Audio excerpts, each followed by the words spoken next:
We got good chapters again, Kiteh. Indeed. Yes. I don't know what happened with those last two chapters beyond my suspicions, but this chapter was clearly back up to the quality that I had come to expect from all of the other chapters. The writing, the prose, and we got some really exciting stuff happening too. We got a ball. We got a very emotional Vin scene, which was so good. Yes, it was very good. It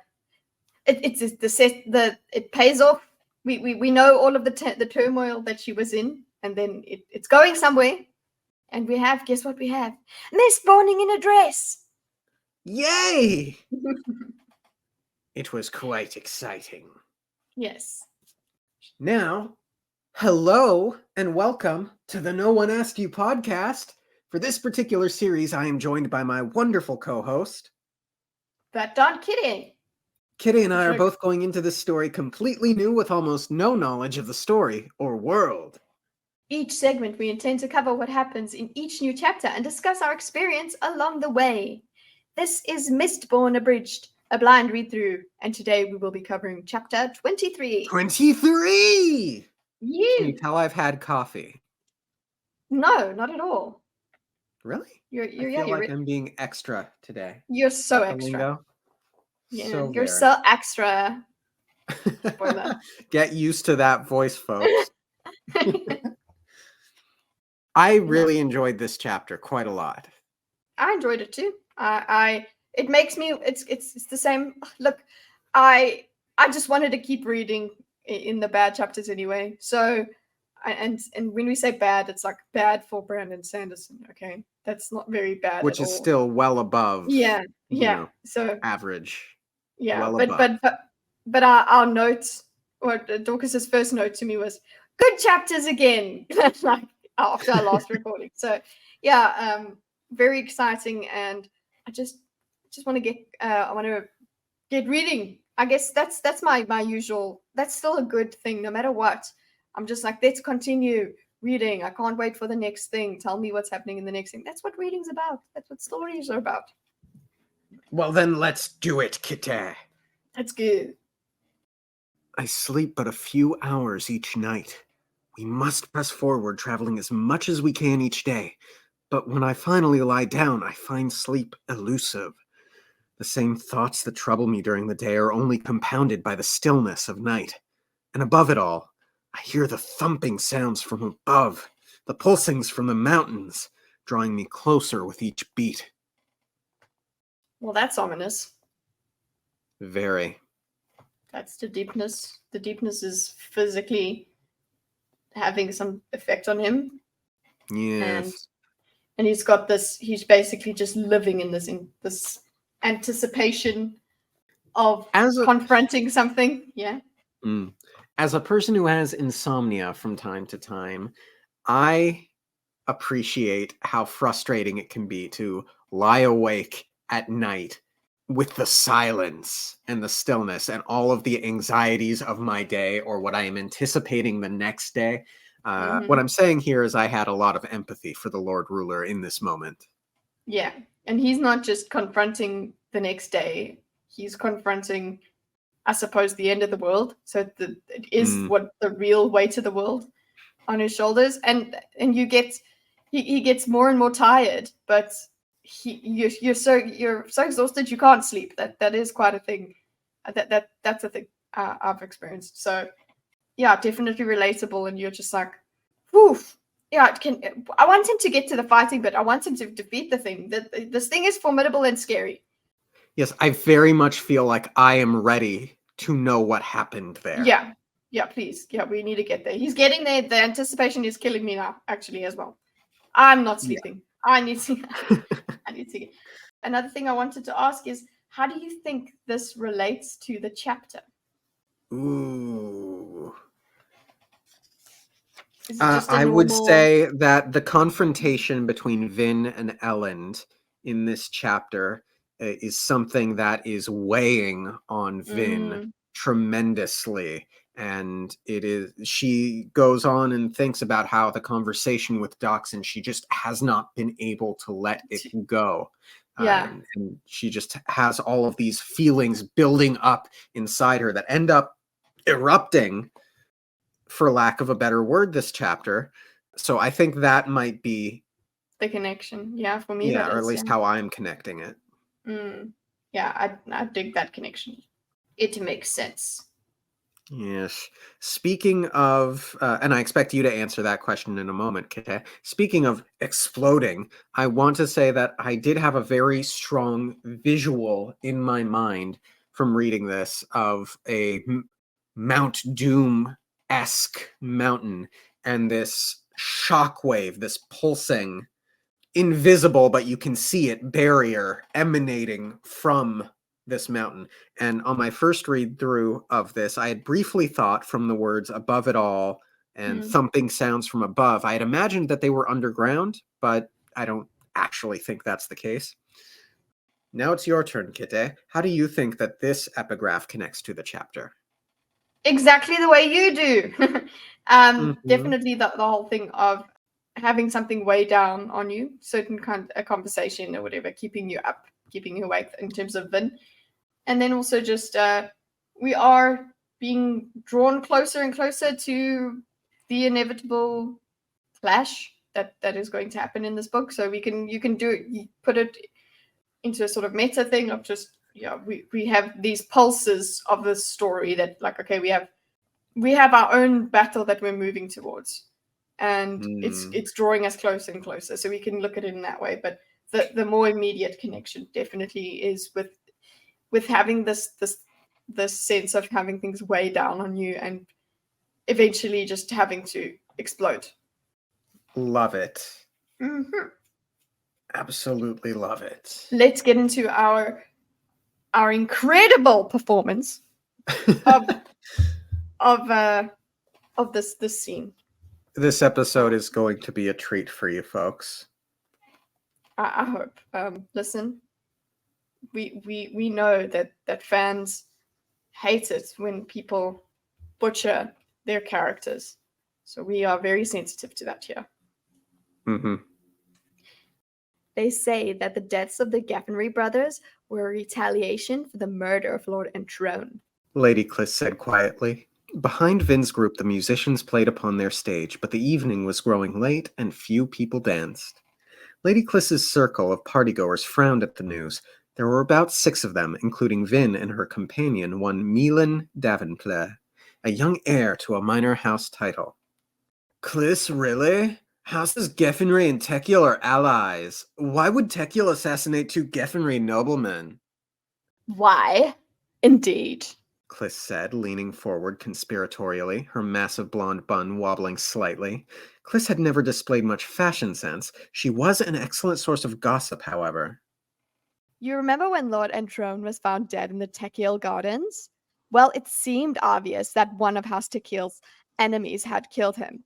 But House Geffenry was petitioning Tekiel for an alliance. Apparently, a faction within the house thought that if something happened to inflame the Tekiels, they would be more willing to seek allies. You're saying that Geffenry purposely killed a Tekiel ally? Asked Renee, Cliss's date. He scrunched up his ample brow in thought. Cliss patted Renee's arm. Don't worry about it too much, dear. Yeah. Don't you see? By secretly killing Lord Entrone, Geffenry hoped to get the allegiance it needs. That would give it access to those Tekiel canal routes through the eastern plains. But it backfired. Tekiel discovered the ruse and killed Ardot and Callens. I danced with Ardot a couple times at the last ball. Now he's dead, his corpse left on the streets outside of Scar Slum. Oh, was he any good? Not very. That's all you can ask, Mylan. A man is dead, and you just want to know if I liked him more than you. Well, now he's dancing with the worms, said Titan, the final man in the group. Meelan gave the quip a pity laugh, which was more than it deserved. Titan's attempts at humor generally left something to be desired. He seemed like the type who would have been more at home with the ruffians of Kammen's crew than the noblemen of the dance hall. Of course, Doc says they're all like that underneath. Vin's conversation with Dachshund still dominated her thoughts. When she'd started coming to the nobleman's balls back on that first night, the night she'd nearly been killed, she'd thought about how fake everything seemed. How had she forgotten that original impression? How had she let herself get taken in to begin admiring their poise and their splendor? Now every nobleman's arm around her waist made her cringe, as if she could feel the rot within their hearts. How many Scott had Neelan killed? What about Titan? He seemed like the type who would enjoy a night with the whores. Okay, that's a lot. I like that line, as if she could feel the rot within their hearts. That was poetically dark. It's I like the imagery of like them putting hands on her, because it makes you feel uncomfortable. She's suddenly, that was okay before when they're dancing and things like that. Now it's like, I'm being defiled by these monsters basically. So this is what I'm saying in terms of payoff from the last chapter setup, that we had this. We were very shocked at how far gone Vin was. We were like, okay, Vin, like, how are you so taken in? And she herself is having the same feeling here. Yeah, and I would still argue that Mr. Sanderson did like press the gas on that one a bit too quickly for my personal taste, but it's definitely, in hindsight, I see how it plays into the emotional payoff that he wanted in this chapter. Exactly. And now you can see how she's stuck with the as much as she argued with Dachshund, it did sit with her. What he said did hit home. So yes. I'm glad that happened. She didn't just go into like big denial. She is sitting there. She's actually quite depressed about it. She's seeing absolutely everything that's cruel about them. The first thing the one guy asks about is, like, she says, "Oh, I danced with him." Like she's talking about the guy was just killed, and she's saying, "Oh, I danced with him." She's thinking of, that's what happens when people die. You have this thing like, "Wait, I just spoke to them," kind of thing. And you kind of have this shock that person can't be dead. That's what she's kind of referring to. But no, the first thing that this Milan guy thinks of is, "Oh, was he a good dancer?" It's like, that's really not why she brought it up. So she's noticing the little bits of cruelty that these people are capable of. And she's also, she's very hyper attuned to it this chapter. Yeah, exactly. And she's also, you can see her normal Vinness is there, where she's, as much as, yes, she's looking at all these noblemen and she's like, "Oh, they are all like this, aren't they? They're all horrible." But she still has sadness for two boys dying. She's still like, they're dead. She has the image of them, like their corpses lying in the street or whatever. She values life. Vin is, she's not going to take death lightly. She's not going to be like, "Oh, it's just." So at the same time, she's got to weigh up these things. She's got to weigh up the fact that she cares about life itself, and also there are some really bad noblemen. And that's what she's going to do. I think it really highlights an element of why I was so upset with the creepy line last chapter, is even as hyper attuned to the negative qualities of the nobility that she is feeling in this moment, she is still feeling, I don't know if it's like grief, because I don't think she knew them well enough to truly grieve for them, but she's still feeling the value of life and the tragedy of its loss for these noblemen. Yeah. And that is the Vin that I had come to know, the Vin who cared deeply and wants an empathetic Vin. Goodness. Yeah. Yeah. That's why we say good chapters again. Yeah. Yes. Vin is back to being Vin. Yeah. Also, yes, I know that the Oscar-winning performances have been distracting, but Kelsia's thing has all his ruse, his plan has paid off. Yes, it's going actually off exactly like he wanted to. We've got the people in the court speculating about what it means, but then there was actually a retaliation. There were 2 more dead noblemen after this that Kelsia didn't kill.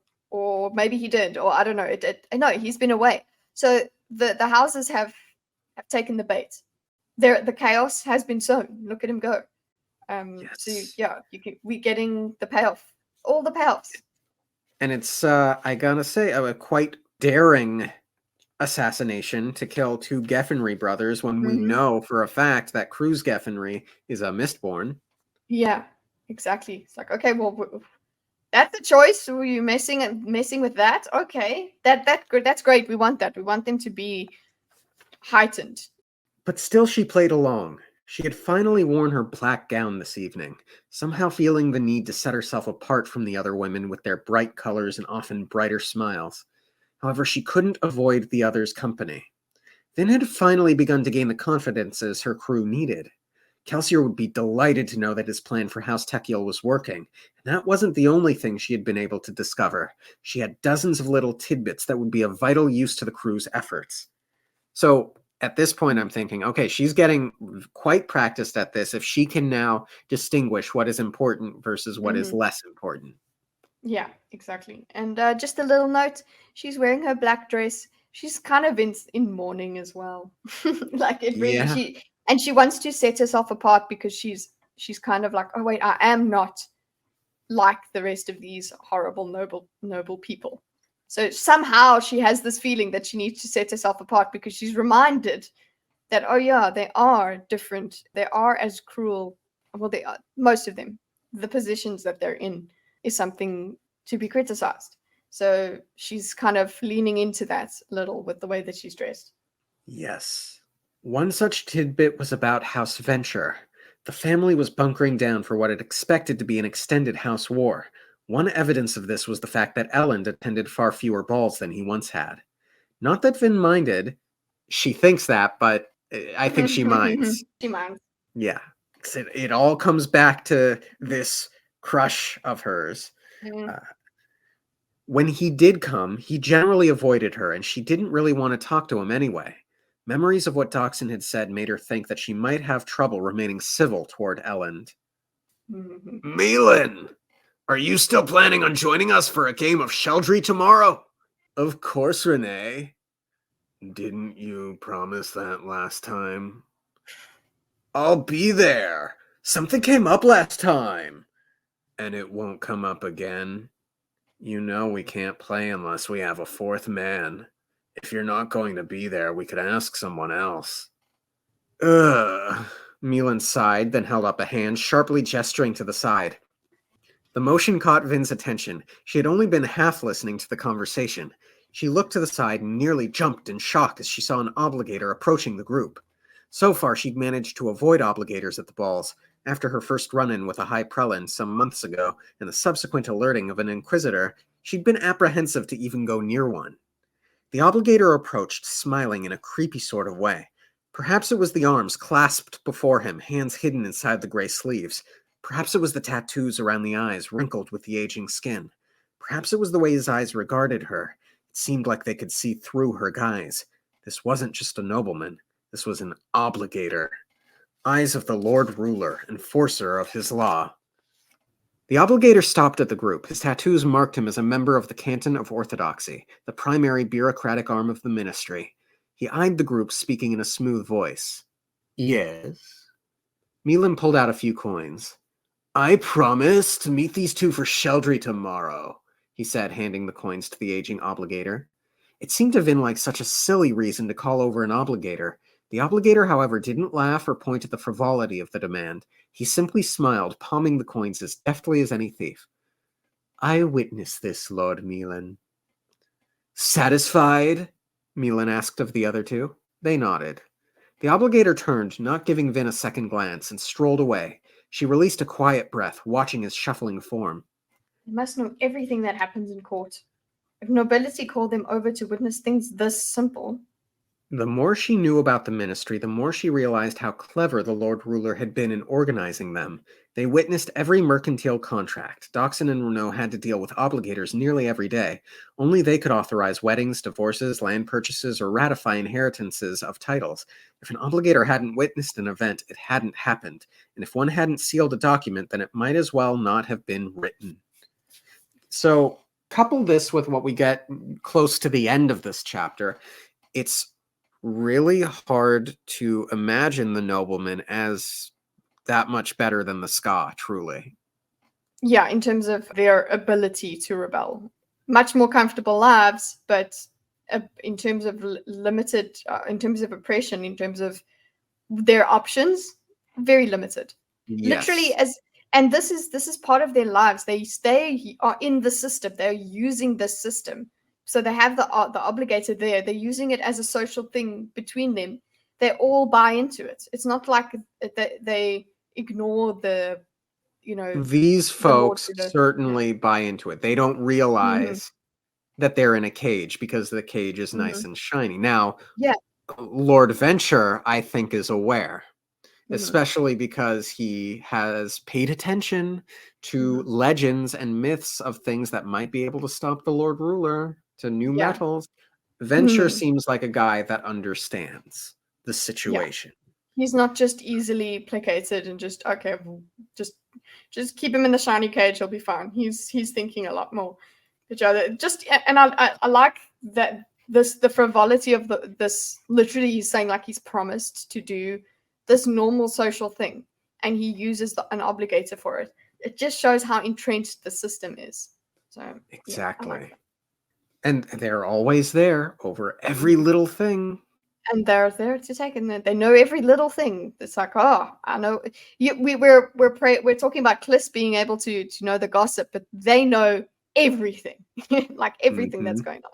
How hard would it be, or how easy would it be for the obligators to plant rumors, spread rumors, or illuminate truths? They can pull strings. Yes.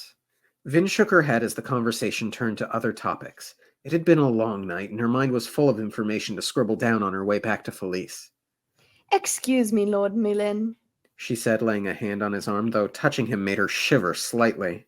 I think perhaps it's time for me to retire. I'll walk you to your carriage. That won't be necessary. I want to refresh myself, and then I have to wait for my terraceman anyway. I'll just go sit down at our table. Very well.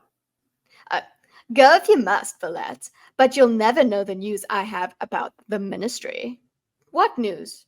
Cliss's eyes twinkled, and she glanced at the disappearing obligator. The Inquisitors are buzzing like insects. They've hit twice as many Ska thieving bands these last few months as usual. They don't even take prisoners for executions. They just leave them all dead. How do you know this? Milan asked skeptically. He seemed so straight back to Noble. Well, that voice is out the... You would never know what he really was. We can't go back. We've gone too far. We have committed to the bit. We've gone too far. Yeah, we've committed to the bit. We've gone too far. I have my sources. Why, the Inquisitors found another band just this afternoon. One headquartered not far from here. Vin felt a chill. They weren't that far from Clubs' shop. No, it couldn't be them. Doxon and the rest are too clever. Even without Kelsey in town, they'll be safe. Okay.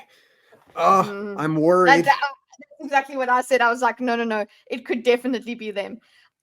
We do eventually see, okay, Kelsey is back, but he's kind of just back, okay? So I'm very scared.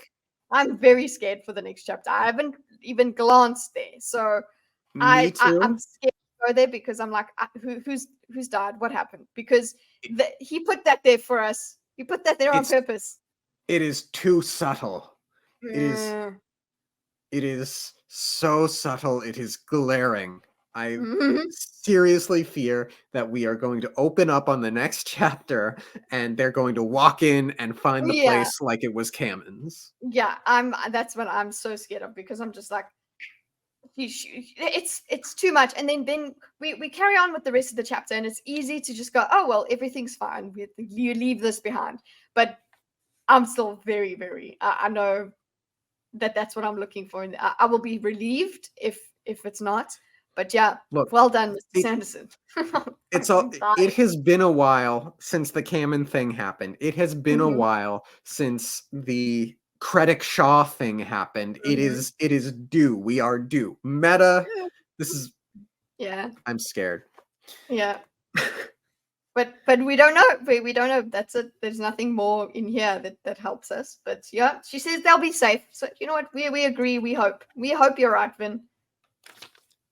Cursed thieves.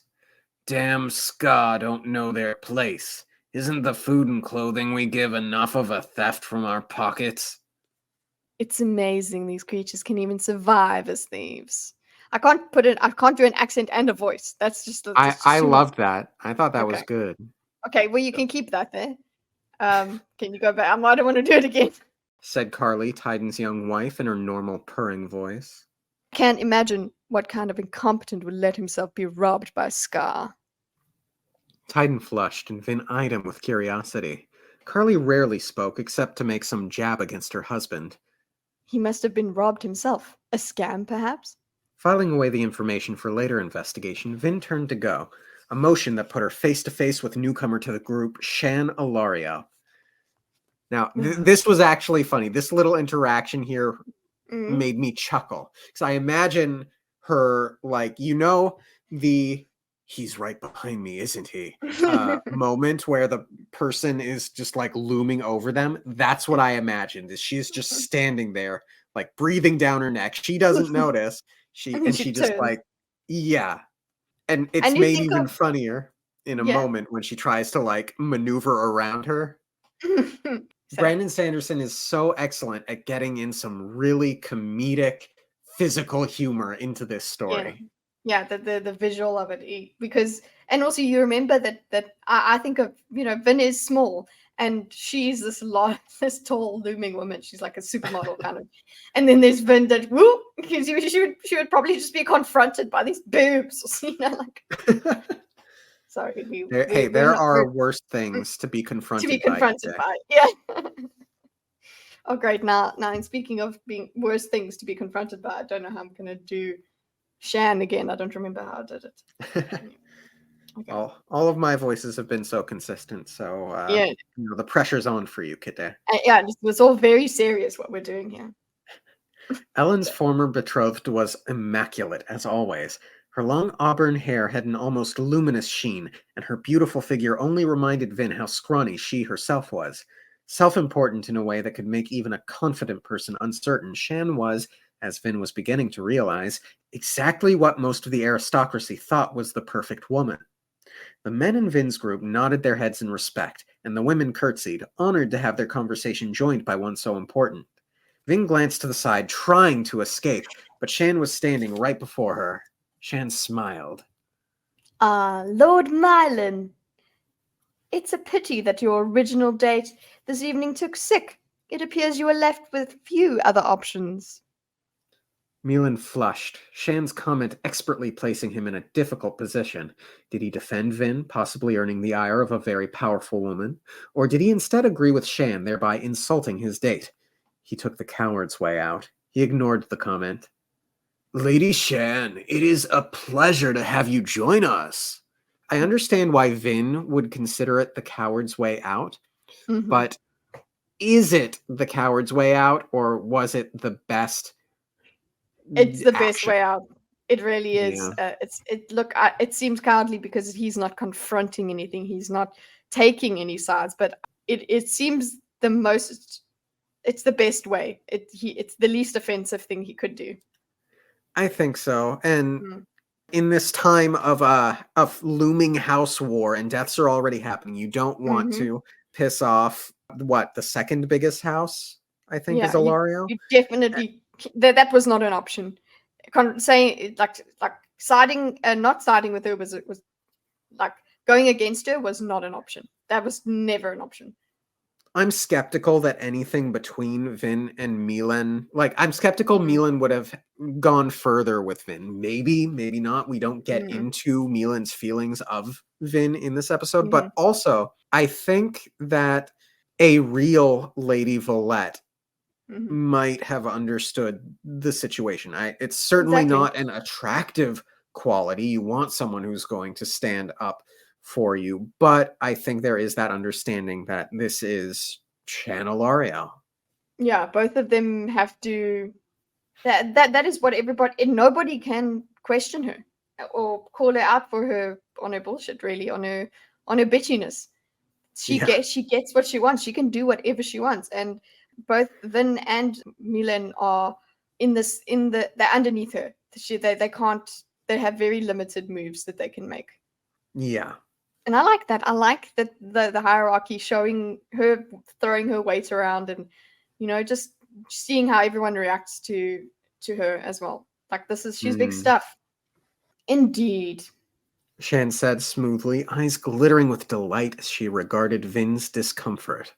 See, I don't like her. And as Vin said, she's mean. She's tiger. She's a praying mantis. Vin has something to say as well. Cursed woman. Vin thought. It seemed that whenever Shan grew bored, she would seek out Vin and embarrass her for sport. However, I'm afraid I didn't come to chat. Unpleasant though it may be, I have business with the Renault child. Will you excuse us? Of course, my lady. Lady Valette, thank you for your company this evening. Vin nodded to him and the others, feeling a little like a wounded animal being abandoned by the herd. She really didn't want to deal with Shan today. And I was worried that this was where an explosion would happen. Because we've been in her mind. We know that she has all of these gross, icky feelings building up inside of her. So there's going to be some sort of confrontation in this chapter. And I was legitimately concerned that it would be with Shan. Well, and you know what? I wasn't too concerned. I was just there. I knew. I just wanted to see what was going on. And I was angry. So I was too busy being in that frame of mind. Also, just the fact that this encounter does also weigh on her. It does actually add to all of the turmoil inside, because she's still comparing herself to this woman, because she's supposed to be, like, over the noble people right now, the nobility. She should be over them. But then she still feels so inadequate next to Shan. So, like, all the feelings, I'd be just so angry with myself. So there's a lot of feelings there. So this definitely adds to that explosion coming later. And I can agree. She doesn't want to deal with Shan. It's like today. It's like, not today, bitch. Please, God. Lady Shan, I think your interest in me is unfounded. I haven't really been spending much time with Elend lately. I know. It appears I've overestimated your competence, child. One would think that once you've gained favor with a man so much more important than yourself, you wouldn't have let him slip away so easily. Shouldn't she be jealous? Vin thought, suppressing a cringe as she felt the inevitable touch of Shan's allomancy on her emotions. Shouldn't she hate me for taking her place? Or did she? Then I'm like, oh, you took her place? You haven't all. So Vin's decided she's already. This has been in her mind. She's taken his place, but she knows that there's been, like, they haven't been speaking. Yeah, that was a strange line that didn't quite seem to fit for me. I was a bit confused there. That's just Vin being a woman. That's why. Because she still considers herself to have somehow taken place. It's complicated between her and Elend right now, okay? So but it's still a thing. She still has a thing with him. So she feels, so that's what it means. Hello, I'm not a girl. Yeah, you see how shame. So ill-informed. I will let you know how irrational we are. So yeah, at the same time as she's all right. I'm not speaking to Elend. Like, literally a sentence ago, she's also like, I took your place. But that might be her allomancy. I don't know. Vin feels the allomancy, but she's not telling us what the allomancy is doing. But I don't see how this serves Shan. Right. So yeah. It's just Vin. But that wasn't the noble way. Vin was nothing, a momentary diversion. Shan wasn't interested in recapturing Elend's affection. She just wanted a way to strike back at the man who had slighted her. That's exactly it. Sorry, I need to point there. That's exactly it. That's what we saw from the beginning. It wasn't so much that she cares for Elend. It's about her reputation.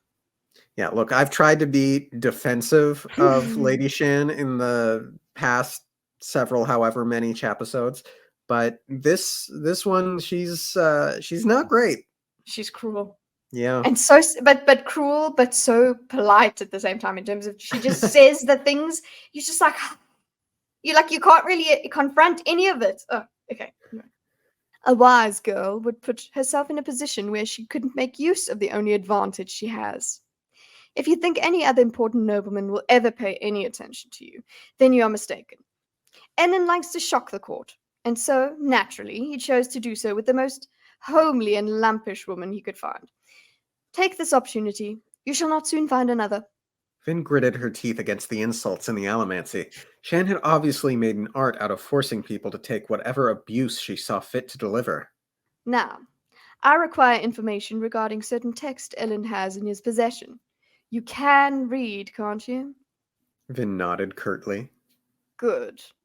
All you need to do is memorize the titles of his books. Don't look on the outside of the covers, they can be misleading. Read the first few pages, then report back to me. And if I should instead tell Ellen what you're planning? Oh, my dear, you don't know what I'm planning. Besides, you seem to be making some headway in the court. Surely you realize that betraying me is not something you want to even contemplate. With that, Shan walked off, immediately gathering a collection of hangers-on from the surrounding nobility. Shan's soothing weakened, and Vin felt her frustration and anger rise. There had been a time when she would have simply scampered away, ego already too beaten down to be bothered by Shan's insults. This night, however, she found herself wishing for a way to strike back. Calm yourself. This is a good thing. You've become a pawn in great house plans. Most lesser nobility probably dream of such an opportunity. I appreciated Vin's, clarity here. She's just been basically abused and insulted by Shan, so she could be very emotional, but she's kind of like, no, she's eye on the prize here, so she's back on the job, and that's great. But I think she's holding it back.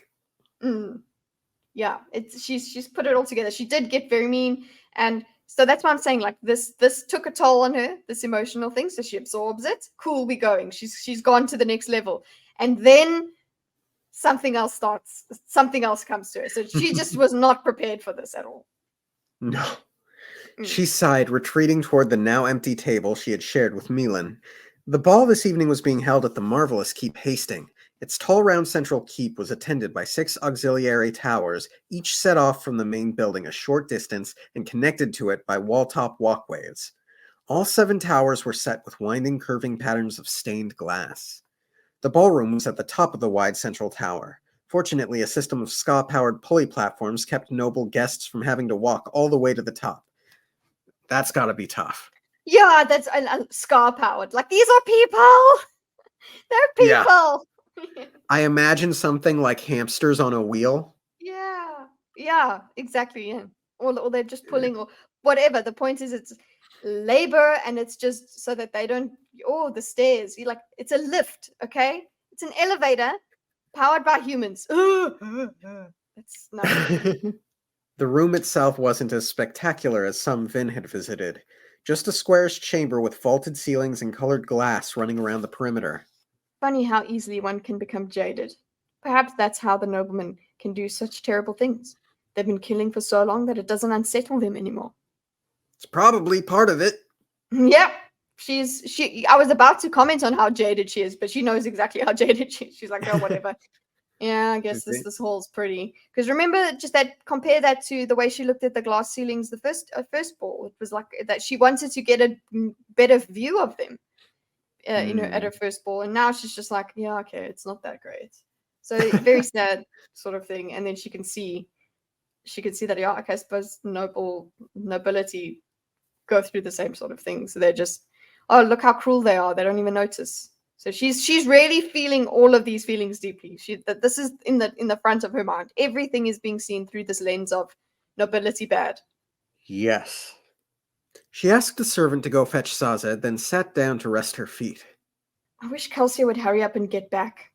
The crew, Vin included, seemed less motivated without him around. It wasn't that she didn't want to work, but Kelsier's snappy wit and optimism helped keep her moving.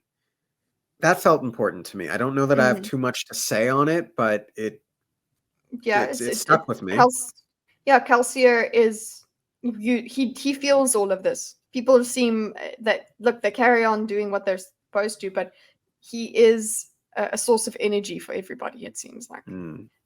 But then later on, there is a certain way that Vin thinks as if she can change the world. And that is with Calcia far away, kind of thing. Yes. Technically far away. Yeah. Vin looked up idly, and her eyes caught sight of Elend Venture, standing a short distance away, chatting with a small group of young noblemen. She froze. Part of her, the Vin part, wanted to scurry away and hide. She'd fit beneath a table, dress and all. Oddly, she found her Valette side stronger. I have to talk to him. Not because of Shan, but because I have to find out the truth. Doxson was exaggerating. He had to be. The denial. Mm-hmm. When had she grown so confrontational? As she stood, Vin was amazed at her firm resolve. She crossed the ballroom, checking her black dress briefly as she walked. One of Ellen's companions tapped him on the shoulder, nodding toward Vin. Ellen turned, and the other two men withdrew. Why Valette? I arrived late. I didn't know you were here. Liar. Of course you knew. Valette wouldn't miss the Hastings ball. How to broach it, how to ask. You've been avoiding me. No, I wouldn't say that. I've just been busy. House issues, you know. Besides, I warned you that I was rude and... Valette? Is everything all right? Vin realized she was sniffling slightly, and she felt a tear on her cheek. Idiot. She thought, dabbing her eyes with Lestiborn's handkerchief. You ruin your makeup. This, for me, I'm like, she kept Sorry, I know this is very emotional. Do you want to... we can try No. I wanted to make the same exact comment that you're about to make. Yeah, like she is holding Lestiborn's handkerchief. So after everything that we had in the previous chapter, she still kept it and brought it with her to the ball. That also tells us that is such a nice handkerchief that she can walk around with it in front of nobility. So that is really a huge gesture from Lestiborn. He made sure Lestiborn's spook made a way to get this, and it's nice enough for for nobility. And remember, I said, like, it is the way the nobility court. I don't know how the Scar court, but it's the way the nobility court, and he courted in nobility style for her. So that just made me reminded. And then it's like she's holding his handkerchief though. I'm like, but she's crying about that wrong guy.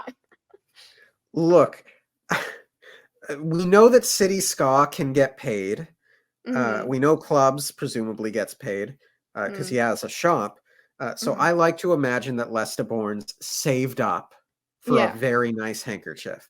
Yeah. And yes, the handkerchief serves a specific role in motivating something that Elend does later this chapter, but I prefer to think that this is affirmation that there is a part of Vin here that does consider herself compatible with Lestiborn's, and I believe that this is slowly setting up the two of them getting together.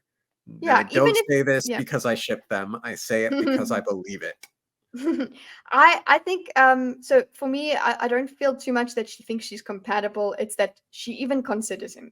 She's actually curious. So that's as far as I'll take it. But the thing is, you're right though, her having the handkerchief on her now does give it so much value. Like, it's not even just a consideration. It's like she's brought it with her. So maybe she really does think of him that way. So yeah, never mind. I retract my opinion. My previous. Yeah. Okay. Idiot. You ruin your makeup. Valette, you're shaking. Here, let's go to the balcony and get you some fresh air. She let him lead her away from the sounds of music and chattering people, and they stepped into the quiet, dark air. The balcony, one of many jutting from the top of the central Hastings Tower, was empty. A single stone lantern stood as part of the railing, and some tastefully placed plants lined the corners. Mist floated in the air, prevalent as ever, though the balcony was close enough to the keep's warmth that the mist was weak. Elend didn't pay any attention to it. He, like most noblemen, considered fear of the mist to be a foolish Ska superstition, which Vin supposed was right. Now what is this about? I'll admit I have been ignoring you. I'm sorry. You didn't deserve it. Well, it seemed like you were fitting in so well that you didn't need a troublemaker like me being... Have you ever slept with a Ska woman? Is that what this is all about? Who told you this? Have you? Elend hesitated, pursing his lips. Lord Ruler, it's true. Sit down. It's true, isn't it?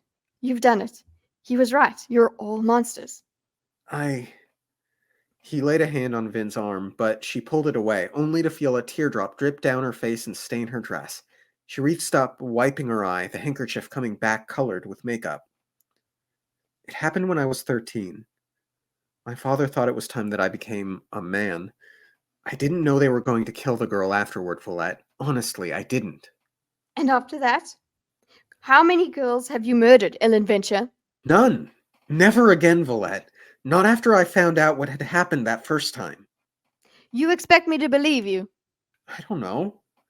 Look, I know it's fashionable for the women of court to label all men brutes, but you have to believe me, we're not all like that. I was told that you are. By whom? Country nobility?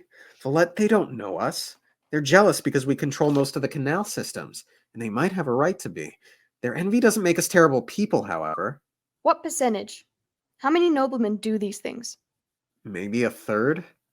I'm not sure. They aren't the types I spend my time with. Okay, let's take a quick moment there. So, are we expanding? Are we limiting this third thing specifically to noblemen who sleep with ska, or are we expanding it out to noblemen who sleep, beat, torture, fighting pits, everything? Is this affirming that essentially 2/3 of the noblemen are relatively decent given their cultural background? Yeah, well, I don't know if that's what he's trying to say, but the way I'm seeing it is there is a third that is really bad. And then there's a third that kind of does both sides because that's just the way that they are. And then there's maybe a third that seems that's a bit unsightly. We don't do that. It's a bit icky. So yeah, I'm not seeing the thing that is important to Vin is which third is Ellen in. That's actually all she cares about. So you'll see that in her reasoning later.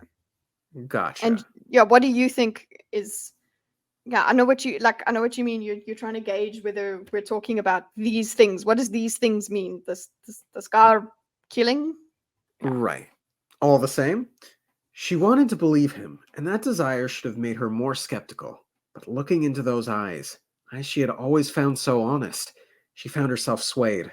For the first time she could remember, she completely pushed aside Reen's whispers and simply believed. That's crazy. That, yeah. I mean, I love the growth, but this is crush-based growth, and it's not going to end well for her. Yeah. A third. So. Yeah. No, it isn't. It's crush-based growth. It's exactly it. She wants to believe because of her feelings, and you know what? That is still good. That's what happens. That is what moves you to grow a lot of the time is your feelings for other people. So yeah. But you are worried, I suppose. You're worried for how this ends for her. I'm very worried for how this ends for her. And I can buy into 2/3 being relatively decent people who don't go out of their way to harm or beat ska or anything like that. So I think, or rather I suspect, that there is truth in what Ellen is saying. It's just... we don't know how much truth there is. There we go. I don't like how she's getting to it. And in reviewing the last 2 episodes, I want to clarify. I feel like I have not done a very good job of clarifying when I'm saying I don't like, say, this bit of writing, and I'm referring to what Sanderson is writing, and then I don't like coming from a place of I love this story, and it's like, oh no, I'm nervous and anxious for what's happening and for the characters because I care about them, kind of a don't like. So I apologize if I hadn't made those distinctions clear in the last 2 episodes where I had what I felt to be genuine criticisms of the writings. But in this moment, when I'm using the phrase don't like, it is coming from the investment in the story. Love these characters. Which indicates good writing. Yes, exactly. Yeah. We have good chapters again, Kitteh. Yay. We do. A third.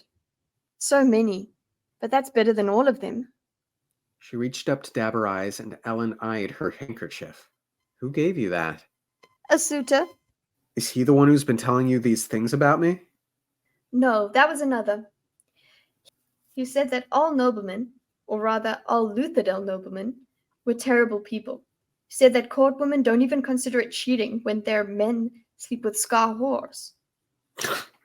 Then your informant doesn't know women very well. I dare you to find me one lady who isn't bothered when her husband dallies with another, Ska or noble. Vin nodded, taking a deep breath, calming herself. She felt ridiculous, but she also felt at peace. Ellen knelt beside her chair, still obviously concerned. So, your father is one of the third? Ellen flushed in the wan light, looking down.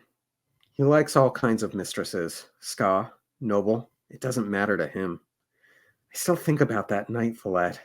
I wish... I don't know. It wasn't your fault, Ellen. You were just a 13-year-old boy who was doing what his father told him. Ellen looked away, but she had already seen the anger and guilt in his eyes. Someone needs to stop these kinds of things from happening, he said quietly, and Vin was struck by the intensity in his voice. This is a man who cares. A man like Kelsier, or like Doxon. A good man. Why can't they see that? Ah, Vin. Look, I'm sure he's fine enough, but... Yeah, he does care. And you know what grosses me out here is the nobility. Okay, they think of the Scar as something different. Like, oh my gosh, were they intelligent? Like he himself has asked, were they intelligent? Were they this and that? And it's like, so you go and sleep with people you think are intelligent, like who are lesser intelligence. That's even that's like, oh, that's you. So you take advantage of these people. Look, I'm not saying that you're taking advantage of these people and you're happy with that. You're okay with that.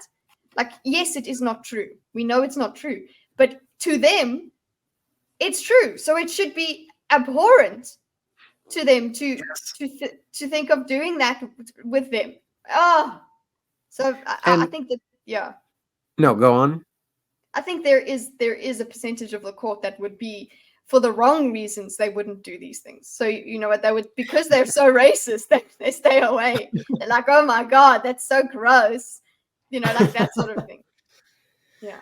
And it's interesting because this section that we're about to get into is very much Ellen's, what Kelsier had said about, was he interested from an analytical perspective or was he interested because he cared? There's very much in this dialogue that we're about to get that analytical nature to it. But it seems, because I had to reflect when Kelsier had said that on how analytical he was at those other balls. Yeah. In this one, it seems to have a very nice balance of analytical mixed with actual caring. But again, we're being fed this through Vin's POV. Yeah, exactly. So he's going to come out looking great. Yeah. Finally, Ellen sighed, standing and pulling over a chair for himself. He sat down, elbow resting against the railing, running his hands through his messy hair. Well, you probably aren't the first lady I've made cry at a ball, but you are the first one I've made cry that I sincerely care about. My gentlemanly prowess has reached new depths. It's not you. It's just been a very draining few months. When I found out about these things, I just couldn't handle it all. The corruption in Luthadel needs to be dealt with. The Lord Ruler doesn't even see it. He doesn't want to. That was an interesting line there, to me. Corruption. Yeah, I'm like, what are you talking about? Corruption.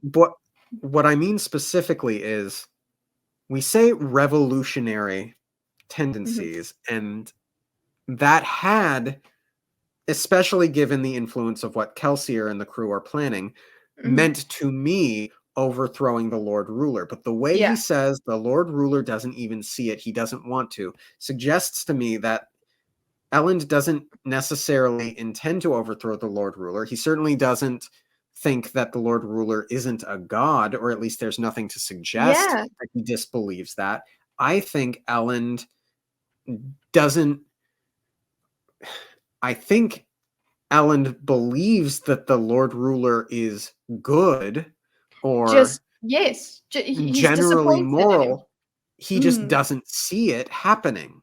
He he's not blaming the Lord Ruler, as in like everything, all the ills of this world order are the Lord Ruler's fault. It's more like it's the Lord Ruler's responsibility to make this world order better, and he isn't, because he's ignorant, as opposed to him being the bad guy. So there is a definite difference between what his revolution looks like and what Vin's revolution looks like. Yes. So that is a very illuminating. Yeah. It would make sense that they have these different views of what revolution looks like, because they are in different positions socially. Yes. They both have different, and you see a bit more of that coming when we see what the philosophical lords are talking about. Correct. Why exactly have you been avoiding me lately, anyway? I figured you had enough new friends to keep you occupied. What is that supposed to mean? I don't like a lot of the people you've been spending your time with, Follette. You've managed to fit quite well into Luthadel society, and I generally find that playing politics changes people. That's easy to say, especially when you're at the top of the political structure. You can afford to ignore politics. Some of us aren't so fortunate. I suppose. Besides, you play politics just as well as the rest. Or are you going to try to tell me that your initial interest in me wasn't sparked by desire to spite your father? All right, consider me suitably chastised. I was a fool and a twit. It runs in the family. Vin sighed, sitting back and feeling the cool whisper of the mists on her tear-wetted cheeks. Elend wasn't a monster. She believed him on that count. Perhaps she was a fool, but Kelsier was having an effect on her. She was beginning to trust those around her. There was no one she wanted to let herself trust more than Elend Venture. That's exactly it. That's exactly what you pointed out, where you're like, this is crushed-based growth. Like, yeah, she's like, oh, I can trust people, and then she's like, wow, I like this guy, I want to trust him. You know, I'm happy for her growth, but also I'm also worried about it. But it's gonna happen. That's what happens when you trust people. You are taking a risk. Yes. And you don't really choose. You don't choose. She didn't. It just happened to her, okay? Yeah. And she is still in a very emotional state. Mm-hmm. And we'll see. And she's very right about, he's talking about, playing politics, whatever. He's in a completely different league, but he's still playing politics, okay? So no matter what, the way that they are in this in their houses, your actions are always playing politics. They are, because everybody is perceiving them through politics. Everything is a scheme, or well, not a scheme. Like everything is an undercurrent of something else, and everything's being interpreted. So there's no opting out of the game. It just seems like he's opted out because he's above it all most of the time. He can do what he wants. His rules are not as plentiful as say Valet's and Mylan's or Milan's. Well said. And when it wasn't connected directly to Elend, she found the horrors of the noble-ska relationship easier to deal with. Even if a third of the noblemen were murdering ska women, something was probably salvageable of the society. The nobility wouldn't have to be purged. That was their tactic. Vin would have to make certain that sort of thing didn't happen, no matter what bloodline one had. And again, that is, I think I said it earlier, I don't remember, but I think that is ultimately the place to be at. It is the optimal position to take. It is the most moral position to take, because for all of the Kelsier's side-isms that we have had in previous episodes, killing all of the noblemen is not practical, and it is not good. And no. I think Vin ultimately is correct here. Don't like how she got there, but it is good that she is there, and I fully back Vin fighting for a more just world for everyone. Yeah, I think the way that she did get there is because maybe she would have been, you're right, the reason we're like, oh, we don't like the way she gets there is because she could have been, if she didn't like Elend, she didn't like any of the noble people, she didn't really care about any of them, then she would be maybe a bit more comfortable with accepting that all of them are bad and there's nothing salvageable about them. She would easily just, but now Now that Ellen is not part of that, she's like, okay, cool. It means that if Ellen is valuable, there are other people that are like Ellen that are valuable, and therefore we can't just have a sweeping genocide, which would be basically the same sort of thing as that the Lord Ruler did to the terracemen, basically, just like this, just knock them all out. Just because now you're on the side of right, it's a great moral question. Just because you're now on the side of right, are you going to do exactly what the evil person did before? Are you going to, do you think, oh, well, that's right, that's fine, I can take out an entire society, I can just sweep them clean because they're baddies. I'm going to think of it as black and white and just, okay, well, you're either this or you're this. You're either with us or you're against us. We're gonna kill you. So yeah, it's I think it is the most moral. Also, what Vin could have come down on is, oh well, at least we don't kill Vin. Look, we can keep Ellen alive. The rest of the nobles, we can kill them, right? She could have done that. Like that, it's funny, it's laughable, but that could have been the worst place that she could land, where she's like, fine, keep him alive, but it's fine, you can kill the rest of the noble people, the nobility. But that's not where she is. She does value life. We know that she does. And she knows that because one guy's salvageable, that means there must be others like him. We can't paint them all with the same brush. Right. Lord Ruler, I'm starting to think like the others. It's almost like I think that we can change things.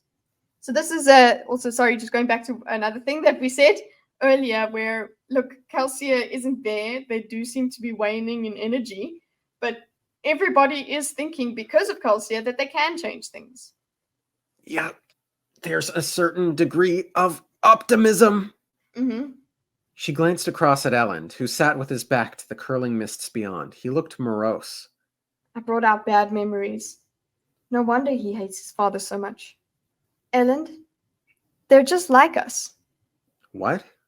The plantation scar. You asked me about them once. I was afraid, so I acted like a proper noblewoman. But you seemed disappointed when I didn't have more to say. So here I'm excited that they're having this conversation. There's a part of it that I'm like, oh no, too much. But but I am very happy that they addressed this, because we noted that reaction when we read the chapter initially from the other ball, and she is basically saying, hey, I noticed too. So love I it. noticed you noticed. Yes. Yeah, I love it. Yay. You asked me about them once. I was afraid, so I acted like a proper noblewoman. But you seemed disappointed when I didn't have more to say. So you did spend time with the Ska?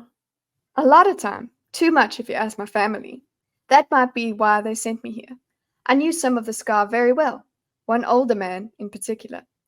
He lost someone, a woman he loved, to a nobleman who wanted a pretty thing for the evening's entertainment. At your plantation? He ran away and came to my father's lands.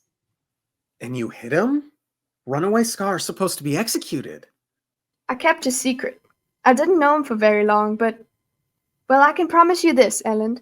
His love was as strong as that of any nobleman. Stronger than most of them here in Lutherdale, certainly. And intelligence? Did they seem slow? Of course not. I should think, Elend Venture, that I knew several Ska more clever than yourself. They may not have education, but they're still intelligent. And they're angry. Angry? Some of them. About the way they're treated. They know then? About the disparities between us and them? Jesus! So this for me, I was just like, what?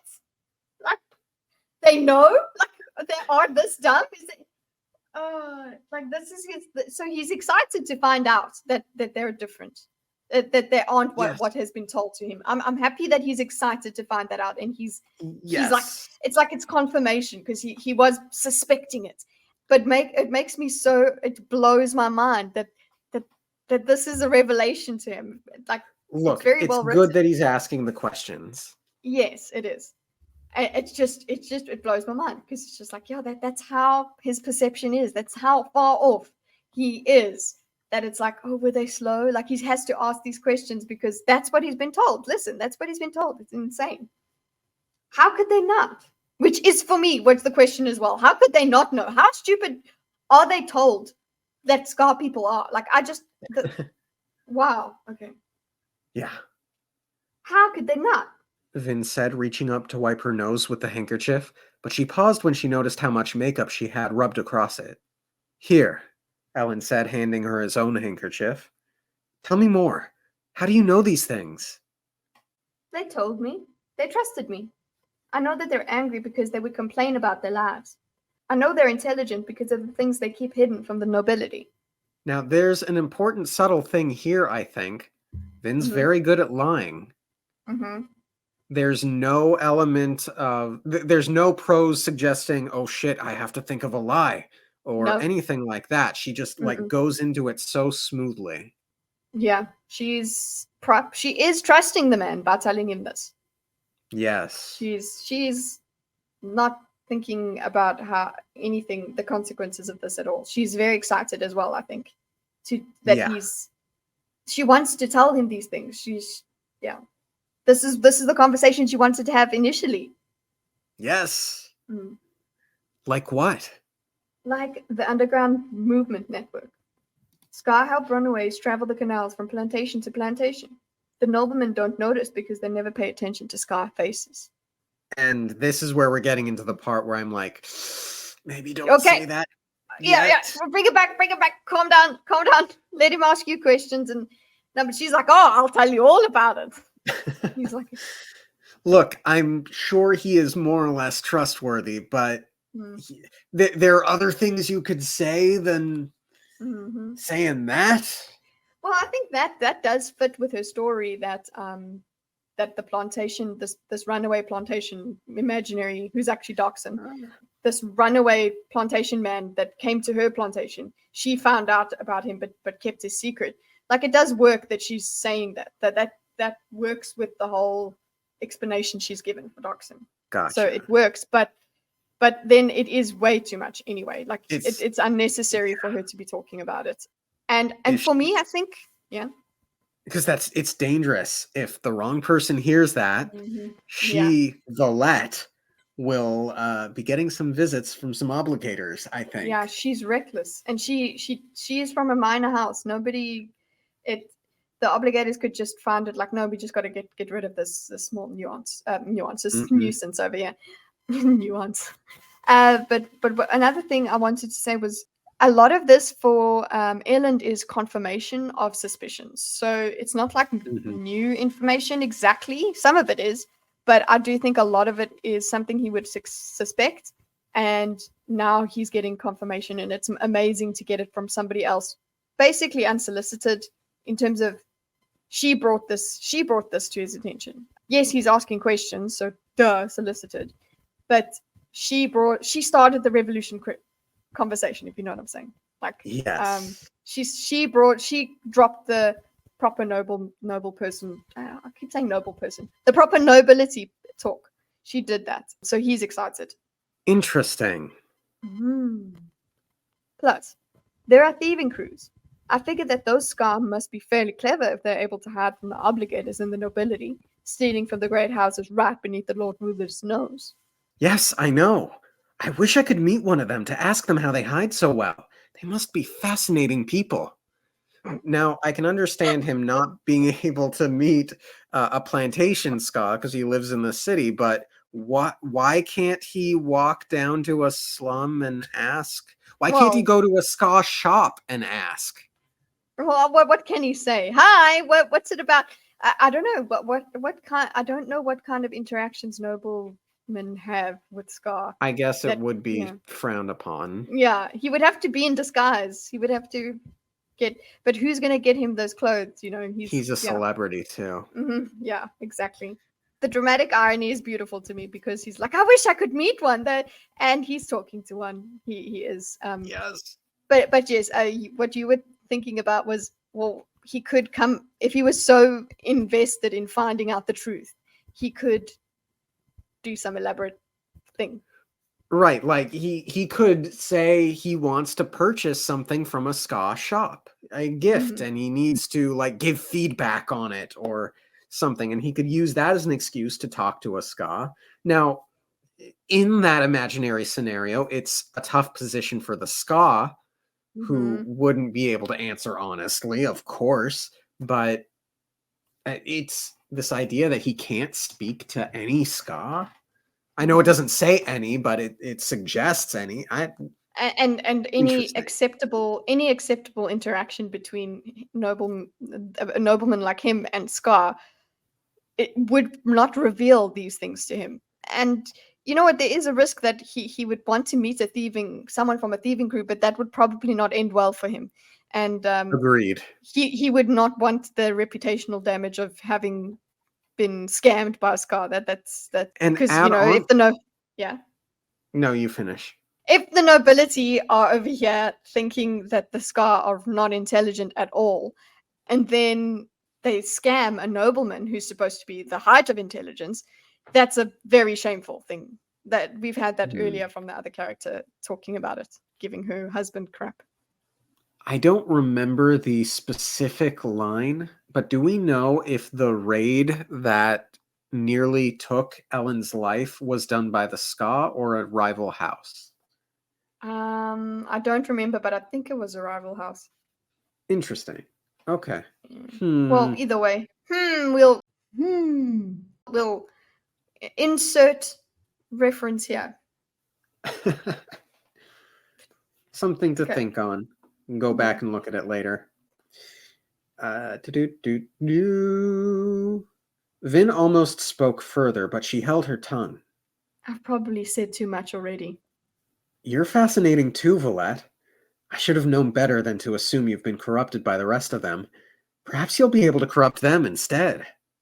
Vin smiled. But I need to be leaving. I actually came to the party tonight for a specific purpose. Some friends of mine are meeting together. That's right. One of the men Ellen met with before, the ones that Kelsey and Sazed thought it was strange that he would associate with, was a Hastings. Vin stood as well, handing Ellen back his handkerchief. He didn't take it. You might want to keep that. It wasn't intended to be simply functional. Vin looked down at the handkerchief. When a nobleman wants to court a lady seriously, he gives her a handkerchief. Oh! She said, pulling the handkerchief back. Thank you. Ellen smiled, stepping closer to her. That other man, whoever he is, might have a lead on me because of my foolishness. However, I'm not so foolish that I would pass up the chance to give him a little competition. He winked, bowed slightly, and walked back down the central ballroom. Ellen's smooth. Yeah, he's back in the game. He's like, listen, I accept. Let's go. Challenge accepted. It's on. Vin waited a few seconds, then walked forward and slipped through the balcony doorway. Ellen met up with the same two as before, a Lacalle and a Hastings, political enemies of House Venture.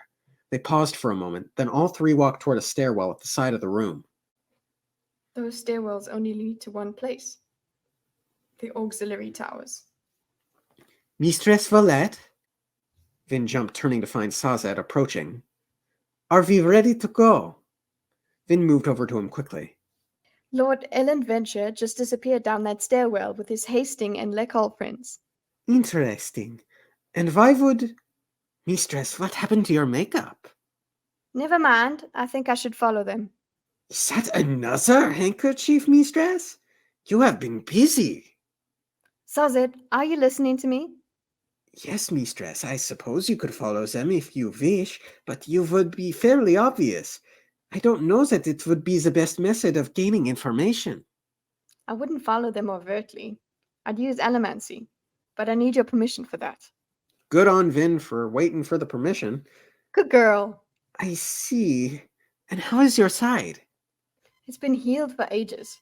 I don't even notice it anymore. Oh, very well. Mr. Kelsier intended to begin your training in earnest again when he returned anyway. Just be careful. This is a ridiculous thing to say to a Mistborn, I think, but I ask anyway. I love Sazed. I will. Me too. I'll meet you on the balcony over there in an hour. Good luck, Mistress. Okay, so 2 things here. One, the Kelsier name drop again. Yeah, and they're actually inside. They're not outside on the balcony or anything, yeah? Yes, but I will say that of the conversations that they have had out of character at the balls, this was the only one where I felt contextually it was okay. Yeah. It's not great, but Mhm. It's off to the there was side. a sense of Yeah. urgency. Yeah. So Agreed. noteworthy. I mean, like, he also drops the word Mistborn.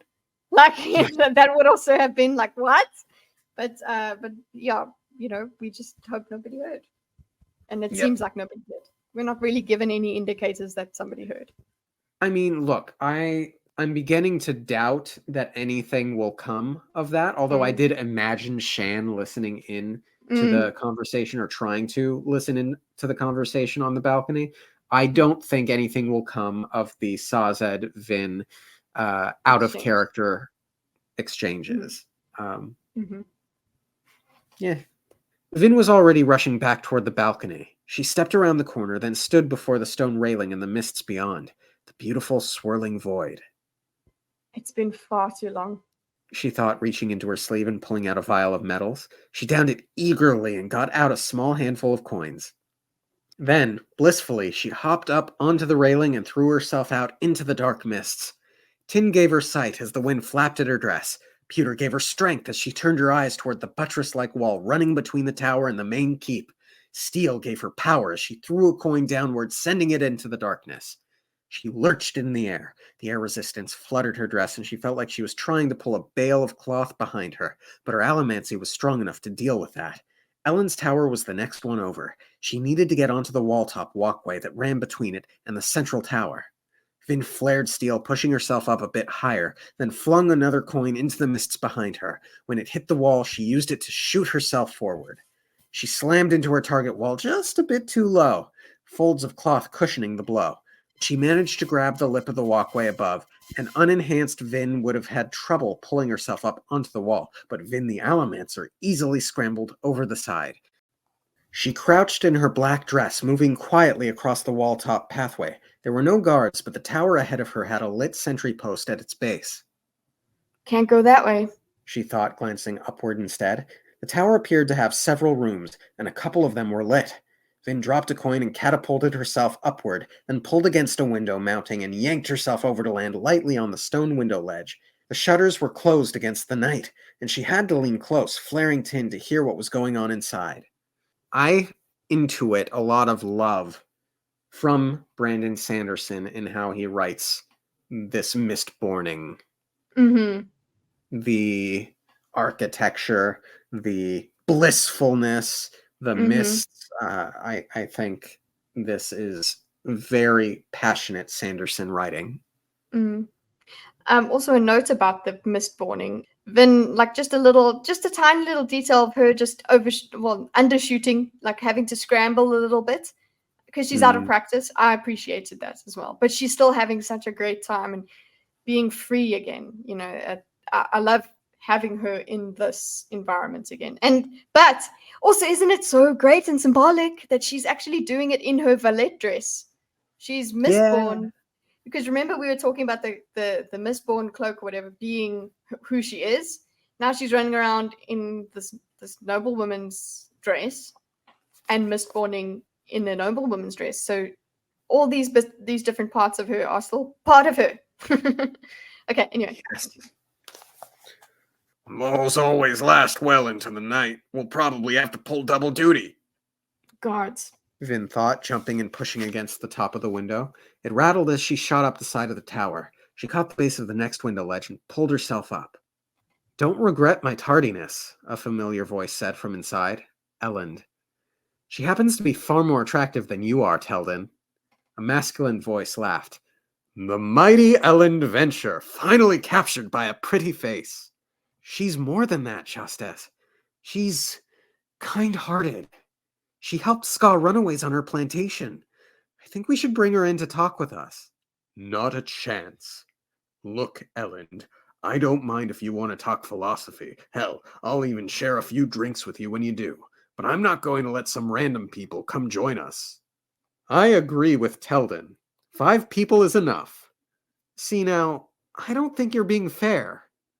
Elend. All right. Teldin, did you read the book I gave you? I tried.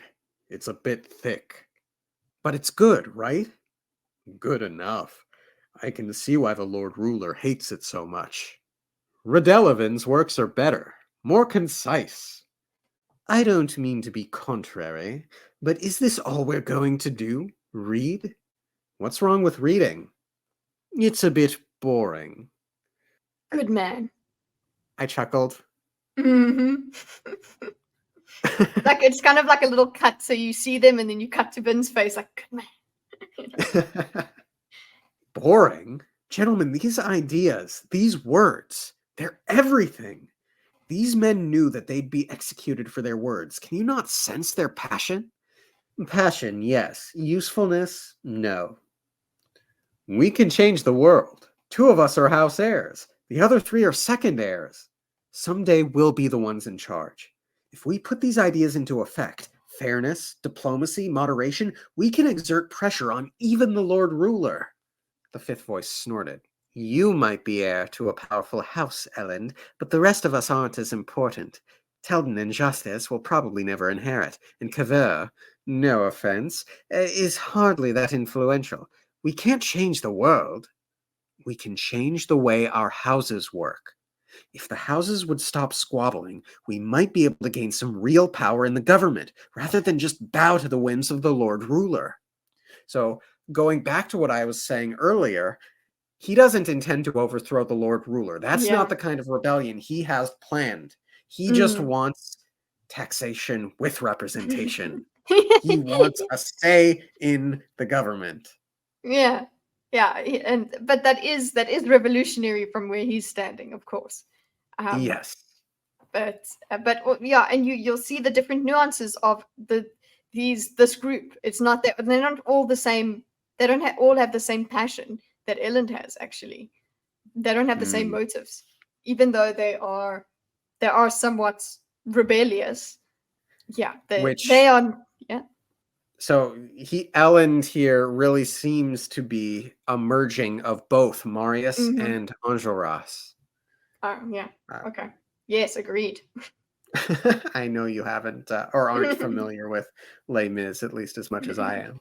Enjolras is actually the leader of the revolution in Les Mis, and Marius is, of course, the love interest and revolutionary. He is a bit more in depth in the book. I'm being very reductive when I say that, but in this, Elend seems to be not necessarily the leader, because obviously he doesn't say we're inviting Vin and that's that, but he does seem to be the one who is speaking passionately about actually taking action.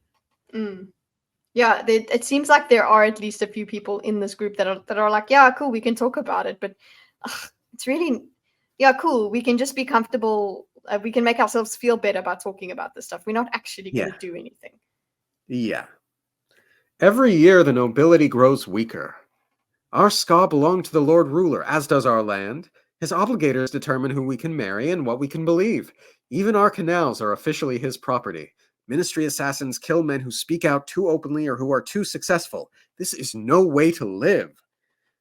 So that goes back to, I think, the conversation we had earlier when the obligator went to Vin's table, which is like some of these noblemen do see that they are not that much better than the ska in terms of relationship to the Lord Ruler. Yeah, they're pets. They're in their shiny cage. That's the only difference.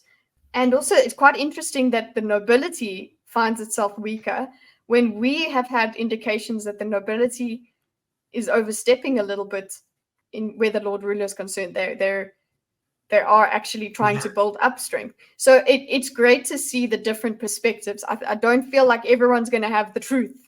It's everyone's going to have different perceptions, and seeing that is part of what's fun about political intrigue in a book. Yes, I agree with you there. Ellen's prattling about class imbalance seems like silliness to me, but I can see the importance of presenting a unified front before the Lord Ruler. Exactly. This is what we have to... Vin, Vin jumped, nearly falling off the window ledge in shock. She glanced around in alarm. Above you, the voice whispered. She glanced up. Kelsier hung from another window ledge above. He smiled, winked, then nodded down toward the wall-top walkway below. Vin glanced back at Ellen's room as Kelsier dropped through the mists beside her. Finally, she pushed herself off and followed Kelsier down, using her sing coin to slow her descent. You're back. Got back this afternoon. What are you doing here? Checking up on our friend in there. Doesn't seem like much has changed since the last time. Last time? I've spied on that little group a couple of times since you told me about them. I shouldn't have bothered. They're not a threat. Just a bunch of noblings getting together to drink and debate. But they want to overthrow the Lord Ruler. Hardly. They're merely doing what noblemen do. Planning alliances. It's not that unusual for the next generation to start organizing their house coalitions before they come to power. This is different. Oh? You've been a nobleman so long that you can tell that already? That calls back to Sazed's line. Yeah. So, nice little subtle mirroring there. Well done, Mr. Sanderson. Expertly done. Yee! She flushed and he laughed, putting a friendly arm around her shoulder. Oh, don't get like that. They seem like nice enough lads for noblemen. I promise not to kill any of them, all right? Vin nodded. Okay, I promise not to kill any of them. So You first better off, keep that. yes, you First better. off. Very casual talk of murder. Yeah. And after the dark Kelsier of the last chapter that he was in, Yeah. I don't trust him. And Yeah. like, just because he doesn't kill them doesn't mean that he could try to incite another Geffenry situation, Techiel Geffenry situation, to get Ellen Yeah, if it's killed. beneficial. Yeah, if it's beneficial, he's definitely going to be okay with that. And Yeah. he's not gonna. He's so casual and blasé about it. It's actually because it's like, fine, we'll let some of these live. It's just as bigoted, really, as the nobleman can be. So he's just flipped it on its head there, and you're like, oh no, Kelsier, be better than them. Yeah, But, and I really don't know what to make of Kelsier right now, because we've seen the ramifications for Vin after the not good chapter. Sorry to call it that, truly, but after that chapter, we've seen it progress. But Kelsier's chapter was just so out of it for me that I don't know what to make of this Kelsier here. Yeah, I don't. This seems like an indicator, a signal of yeah, a little bit of that. Like, remember what he just did? He was like willing to kill. He was willing to kill that god. This man deserves to die, kind of thing. That's all flashbacks of that is coming through with this comment, and it's like you could easily just be taken by the Kelsier charm, but at the moment we have that kind of ringing in our heads of like, wait a second, dark Kelsier arc, watch out. But also just to go a little bit back into what the noblemen we're talking about, one of them actually says Ellen's prattling about class imbalance. So that's what I'm talking about, the nuance between all of these nobles in here. And there are, I would say, noblemen that are like this elsewhere, I suppose, that it's like Ellen is the one that actually cares about a little bit about the imbalance in the classes. The other noblemen are like, yeah, okay, but we need more power, So there is this in between where, yeah, being against the Lord Ruler doesn't mean you're for the Scar either. True. But it seems like Ellen has that care for the Scar, and he does. He goes, exactly, this is what we have to. So he's going to start talking about some plan or whatever, so they start having their arguments. I do see how Kelsier could have this view of them, because that's exactly it. There's people in that group that are saying, oh, do we have to read? And that they are just talking, but Ellen wants to do something. I think Vin's right that way. Yes. Vin nodded. Perhaps we can find a way to use them. They do seem more open-minded than most. I just don't want you to be disappointed, Vin. They're still noblemen. Perhaps they can't help what they are, but that doesn't change their nature. Just like Doxon, Kelsier assumes the worst about Ellen. But did she really have any reason to expect otherwise? To fight a battle like Kelsier and Doxton were, it was probably more effective and better for the psyche to assume that all of their enemies were evil. What happened to your makeup, by the way? I don't want to talk about it. Why did I have to cry? I'm such an idiot. And the way I blurted out that question about him sleeping with Scar. Okay, then. We should get going. I doubt young Venture and his comrades will discuss anything relevant. Vin looked up at him. I've listened to them on 3 separate occasions, Vin. I'll summarize for you if you want. All right. But I told Saz that I'd meet him back up at the party. Off you go, then. I promised not to tell him you were sneaking around and using allomancy. He told me I could. He did? Vin nodded. My mistake. You should probably have Saz fetch you a cloak before you leave the party.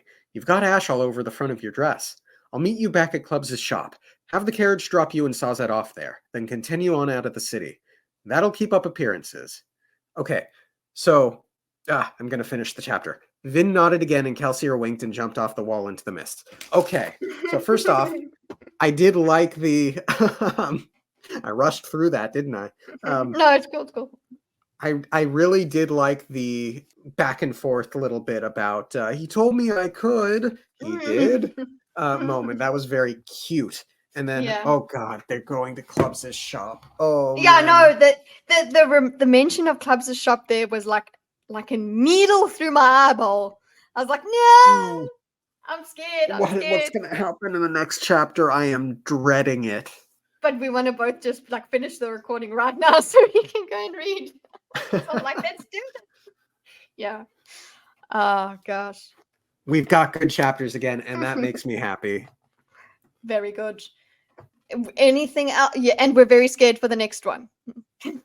Very scared. Any final thoughts? Like and subscribe to the No One Asked To You that podcast. DarnKitteh. No. Yeah. Thank you for listening. We'll Yes, see you next thank week. you. See you next week. Bye. Bye.